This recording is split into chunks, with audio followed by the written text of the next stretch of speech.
Gabi na naman at napakalakas ng ulan.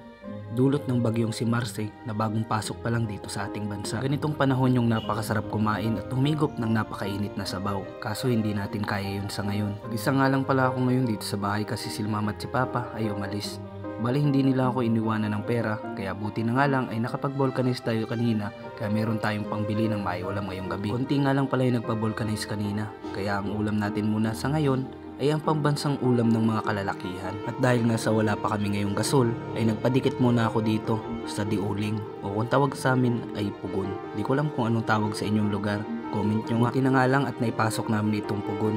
Maulan na naman kasi ngayon guys, napakahirap kung dun pa ako sa labas magpapadikit o magluluto. Ganito nga pala ako magpadikit guys, nilalagyan ko muna ng uling sa ibabaw, pagkatapos sisindihan ko sa ilalim na mayroong gaas. Ganito rin ba guys ang diskarte nyo kapag nagpapadikit ng diuling? At habang nagpapadikit nga pala ako guys, ay bumili na muna ako ng lulutuin natin. Ayan o, pansit canton at may dalawang kasamang itlog. Ito yung sinasabi kong pambansang ulam ng kalalakihan. Ano boys, agree ba? Bukod sa masustansyang unhealthy food ito guys.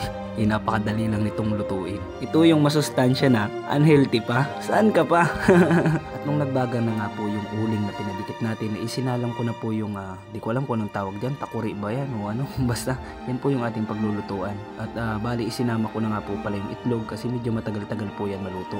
Ito nga lang pala mahirap sa pagluluto sa ganito guys, kasi kailangan mo munang paypayan at siguraduhin magbabaga yung uling, kasi kung hindi mangingitim talaga yung kasirola. Ayun, kasirola pala ang tawag dito guys. Kaya pag nangitim yan ay sigurado tayong mapapalo ni mama. At habang nga pala ako guys ay nagpapaypay at binabaga yung mga uling, naiisip ko yung mga sinusuportahan ko, sila Ate Zimira, sila Ma'am Brenda, sila Ate Rizel M. Cabreros. Yun guys, yung Team Zemis, iniisip ko sana madagdagan yung followers nila. Kaya sa mga nanonood ngayon dito, please pakipollow naman sila guys. At ayan, makalipas nga po ang 3 oras nating paghihintay ay sa wakas kumulo na. Kaya ang sunod ko nang ginawa nung malakas na yung pagkulo at mainit na yung tubig ay isasalang ko na itong dalawang pansit canton. Bali pinisil-pisil ko muna at dinurog para magkasya dun sa lalagyan. Parang ikaw lang, matapos kang pisil-pisilin sa mukha, mamaya-maya dudurogin ka lang. Syempre joke lang, baka awayin mo ko bash mo na naman ako niyan. At ayan guys, sinalang ko na. Maghihintay na lang tayo ng ilang minuto hanggang sa lumambot itong noodles ng pansit canton. At maya-maya pa nga guys ay kinuha ko na yung dalawang itlog na kasama ditong niluto natin. Baka kasi mahirapan tayo mamaya pagtanggal natin ng tubig dun sa noodles. At baka na lamang mapasama pa sa pagtapon, sayang naman. Ayan o, tingnan nyo, ayan ang dalawang itlog ko. At maya-maya pa nga ay hinango ko na rin pati yung pansit ng pansit canton. At ayan, syempre, imimix na natin yung kasama yung pampalasa niya. Grabe guys, habang hinahalo ko to guys, inaamoy ko pa lang yung mga seasonings. Nagugutom na talaga ako, naglalaway na ako guys. Kayo ba guys, habang naghahalo kayo nito, natitikam na rin ba kayo? O sadyang ako lang, dala ng kagutuman.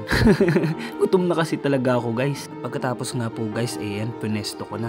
Bali, nagpasalamat lang po ako sa Panginoon dahil binigyan tayo ng pagkain ngayong gabi. Siyempre, pagkatapos nun, kain na dahil po ako'y gutom na talaga. Tara guys, kain po tayo. Bali, hanggang dito na lang din po ang ating video. Kaya maraming salamat po sa lahat ng sumusuporta sa aking Facebook. Kung nagustuhan nyo po ang aking video, please pakishare naman po at mag-iwan na rin po kayo ng like at mag-comment na rin. Kaya maraming salamat po sa inyo lahat. Bye bye po, stay safe and God bless us all. Bye bye!